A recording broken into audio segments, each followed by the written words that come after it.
Again, my name is Joe Kraus. I'm the president of Lime. I'm really excited to be here today. I want to tell you about Lime. I want to talk about the industry. I want to talk about everybody's role in it.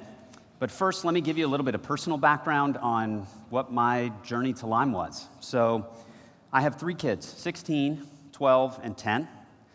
I've been 25 years in Silicon Valley. About half that time as an entrepreneur, and about half that time as an investor. So on the entrepreneurial side, I've started 2 companies. The first I took public in the mid-90s. The second I sold to Google in the mid-2000s. And a couple of years after being at Google, I helped get, along with several others, Google Ventures off the ground. That was the venture capital arm of Google.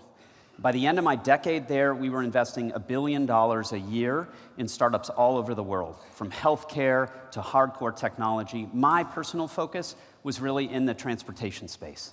So investing in companies like Turo in the car rental space, or in the logistics space, or obviously a high-profile investment of ours in the mobility space. Even great stuff like a space catapult, which I happen to love. This is actually something you throw into space, not launch into space. So the bottom line is, between family, my entrepreneurial work, and a great career in investing, I had this. I had a great life. Truthfully, I had a pretty easy life, getting to work with folks all over the world on great ideas. And then in May of 2018, my life changed. I made a large investment into Lime for Google. And from that point forward, I could really think of nothing else. I suspect, like many of you, one of the things I just kept feeling was that there were this really unique moment in history where we faced so many challenges. Challenges that were convening around a big push towards urbanization over the next 30 years. Challenges around congestion. Challenges around pollution and climate change. Even social isolation and a feeling of growing loneliness that I think pervades many of our cities. And I thought about those, and instead of being overwhelmed, what I really got excited about was that there is this, like it always is the case, an incredible opportunity when those kind of challenges come together. And what the opportunity really was for rapid change. Cities change, but they tend to change really, really slowly. But if you look back over the course of our history, there are periods in time of intense change. And I would argue to you, we're in one of those times right now. So I had to dive in with both feet, join Lime as its president. And what I want to do today is talk to you, tell a story really in 2 parts. I want to talk to you about Lime, all the things that we've done. I'm so incredibly proud of the teams all across the world and what they've been able to achieve. And the second piece is this section entitled The Call. Lime, no matter how much we've done, cannot do it alone.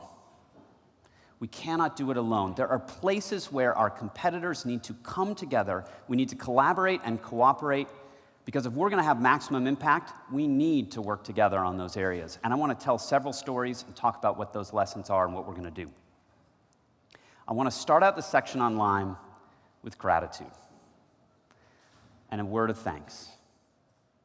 So before micromobility became a headline, before we hit 100 million rides, before there was $1 billion of venture capital invested into this space, from the last 50 years, there have been pioneers who have been working tirelessly, sometimes fruitfully, sometimes fruitlessly, to change the nature of our conversations about cars in cities.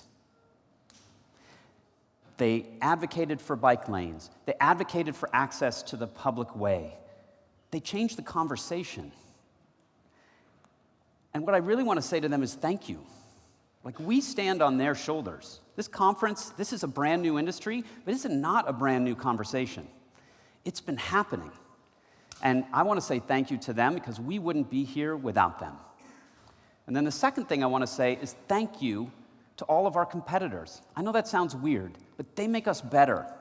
We have learned so much from Cirque and Voy and Wind and Tier and Spin, all of them. All of us, for some reason, single-syllable names. But we really have gotten better because of them, and I hope we make them better too. When I think about Lime, I just want to help everybody take a step back on how, in my mind, crazy this whole chain of events is. Really a sense of wonder. So we're a company headquartered in San Francisco, and we have hundreds of employees around the world, including 70 in China, that make the closest thing to a magic carpet the world's ever experienced. We put it on a global logistics infrastructure, deliver it all over the world, cities like Berlin or Frankfurt or Hoboken, New Jersey, or Mexico, or Milwaukee, Wisconsin, or San Diego, California.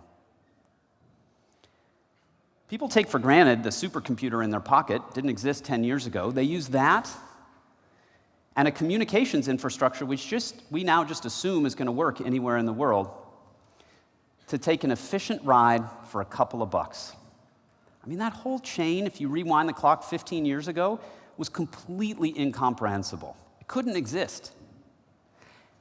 And what I want to share with you is using that entire infrastructure, what in 18 short months we've been able to do. We are the global leader in micromobility by any metric that matters.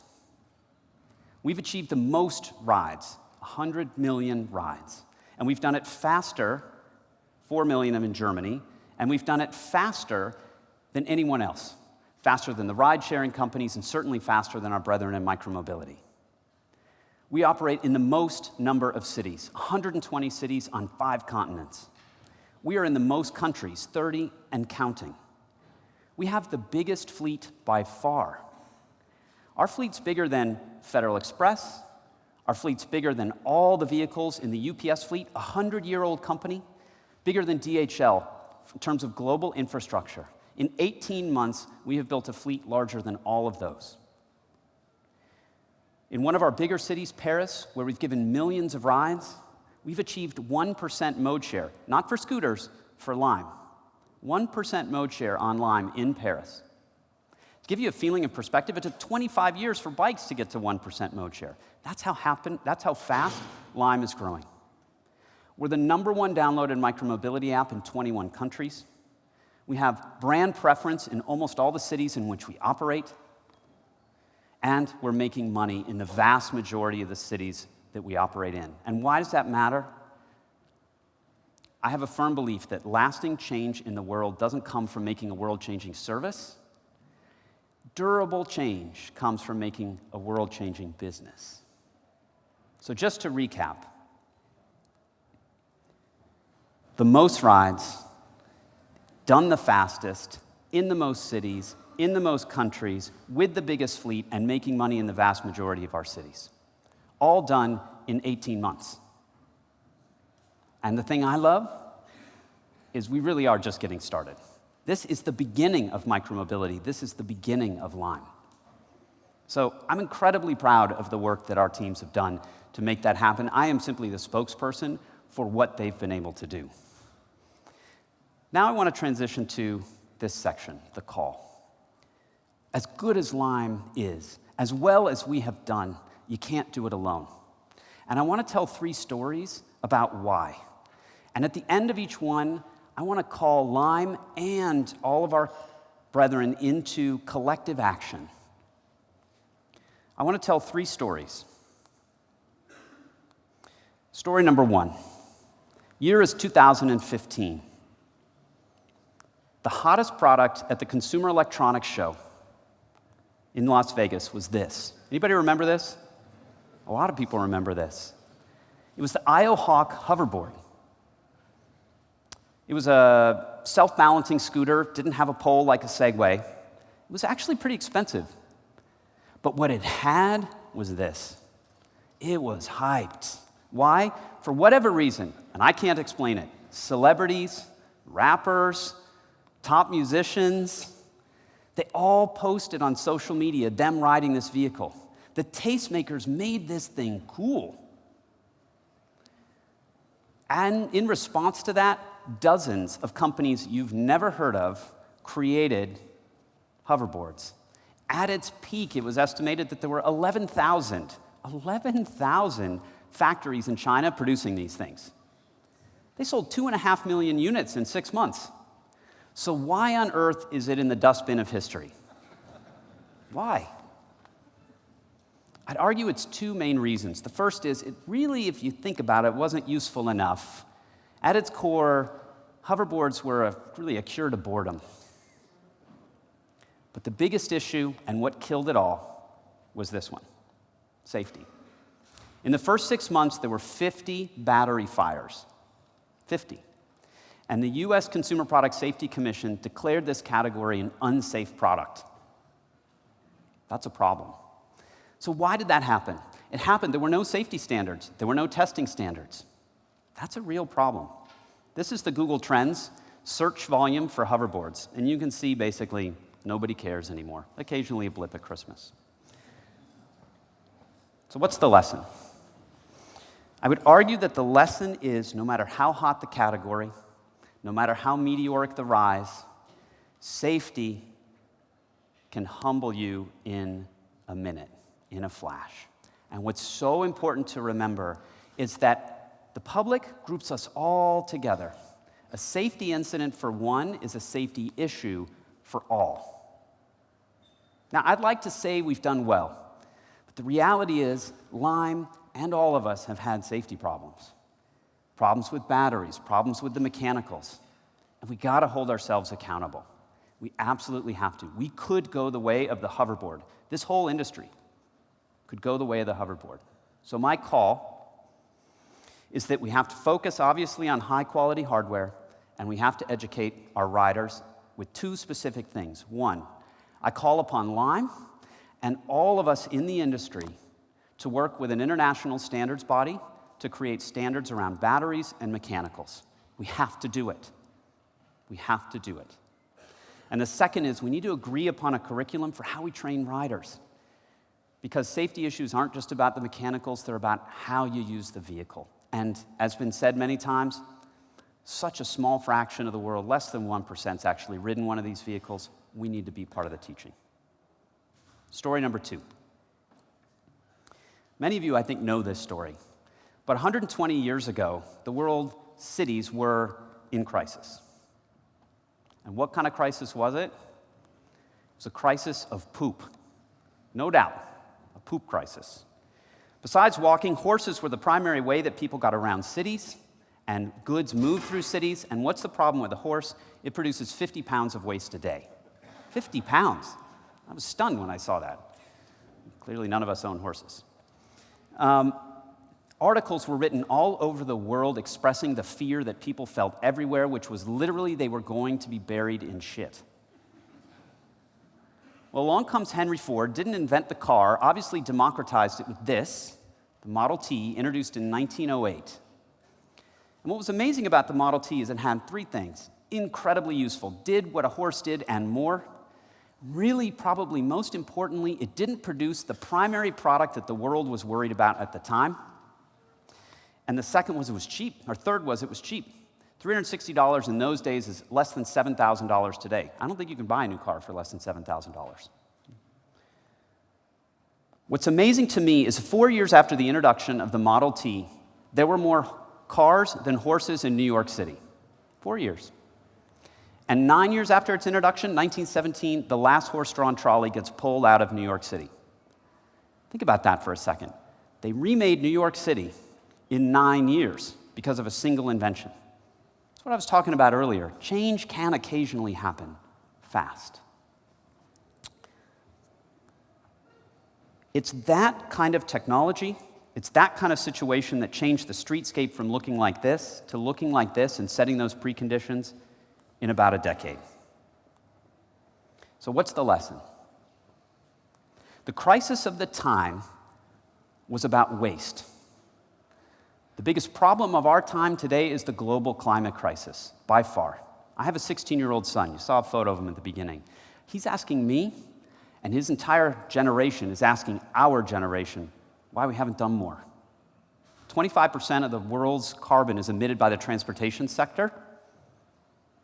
You know, I hear us all talk about how we're reducing carbon through scooters. It's good. It's true. You look at the North Carolina study, it basically says we emit half the carbon per mile that cars do. But I don't think it's anywhere close to enough, if we're honest. Scooters weigh 1/80th the weight of a car. Why would we be happy that they emit 1/2 the amount of carbon? It's not enough. It's pretty simple, the reasons why. Primary reason is that scooters don't last long enough. We're not truly doing cradle-to-cradle manufacturing.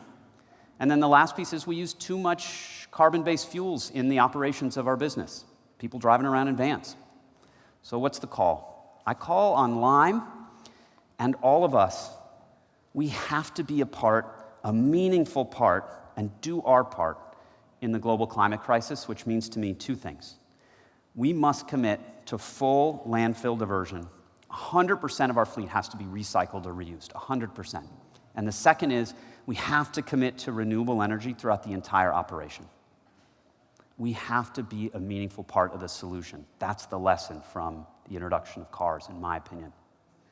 Story 3. Rewind the clock now to 2001. This was the word in Silicon Valley on everybody's lips. Anybody remember what this hype was? Oh, I got a couple of people. I like it. Ginger. That was the word. Nobody knew what ginger was, but ginger was going to be amazingly revolutionary. Nobody really knew anything except this guy invented it. Anybody know who that is? It's Dean Kamen. He's a famous American inventor. One of the world's greatest venture capitalists, John Doerr, the man behind Amazon and Google, said this: it's going to be bigger than the internet. Way to tamp down expectations. He said it was going to be the fastest company to ever reach $1 billion in sales. Even Steve Jobs said of Ginger, it's going to be as big as the PC. Amazing. I can't wait to see what it is. The only thing everybody knew was it was going to transform cities. But nobody knew what it was. So on December 3rd of 2001, on this big-time American morning show called Good Morning America, Ginger was introduced. And what was Ginger? It's the Segway. That's exactly right. It's the Segway. A revolutionary e-scooter at the time, self-balancing, a marvel of technology, but the world reacted with this, a collective shrug. Like, that is going to revolutionize our cities? How? I'd argue it failed primarily because it lacked accessibility in several key ways. The first is nobody knew where to ride it. Sound familiar? You'd ride on the sidewalk, police would tell you to be on the street. You'd ride on the street, police would tell you to be on the sidewalk. Nobody knew whether they could take it indoors, bring it into their office. Second was social acceptance. I would argue that the Segway was the Google Glass of its day, the face computer nobody wants to be seen with and which you're labeled an immediate dork by being on. And it was expensive. $5,000. $5,000. So what it became is a tool for rich people, especially those like Steve Wozniak, co-founder of Apple, not too ashamed of being seen on it playing Segway polo. Ultimately, this thing became a meme for mall cops. So, what's the lesson? Segway had a lot of hype, but hype couldn't save the Segway. Hype from the world's greatest venture capitalists, hype from the most adored product visionary couldn't save the Segway. Segway ultimately failed, in my opinion, because it claimed to serve communities to transform transportation. But ultimately, it only served a tiny fraction of the users. In order to be a meaningful part of the transportation ecosystem, you have to serve all riders, not just some. So my call to Lime and my call to all of us is we have to commit to transit equity. We have to. Whether that's a rider in Paris going down the Seine or a commuter in an underserved area connecting into a bus in Baltimore, affordable mobility, in my opinion, is a universal right that's going to bring us far more prosperity.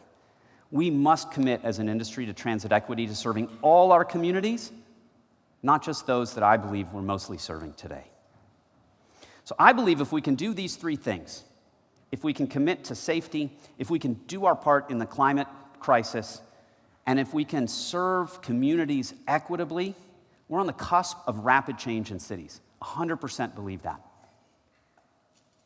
I'm optimistic, and this is going to be hard, but we must do it. Lastly, I want to close with what I actually think, after all that I've talked about, is the biggest threat to micromobility. The funny part is it's hidden all around us. It's all around us, but hidden in plain sight. And I would argue that the biggest threat to micromobility is inertia, doing things as they've been done. The lack of imagination that the future can be any different from the past. Now, I love this quote. Imagining the future is a form of nostalgia. When we imagine the future, we base it entirely on our understanding of the past. And why? We are victims of our own anatomy. When you put people in functional magnetic resonance imaging machines and you ask them to envision the future, you know what area lights up in their brain? Memory. You actually can't envision the future without accessing the past in your minds. And what that basically means is the greatest enemy to micromobility is us. It's the inability to believe that that landscape could actually look like this someday.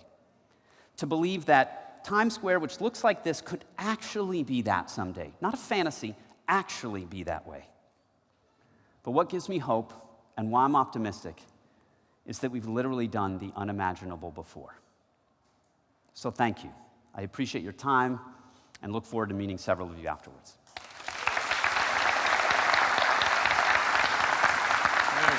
Amazing.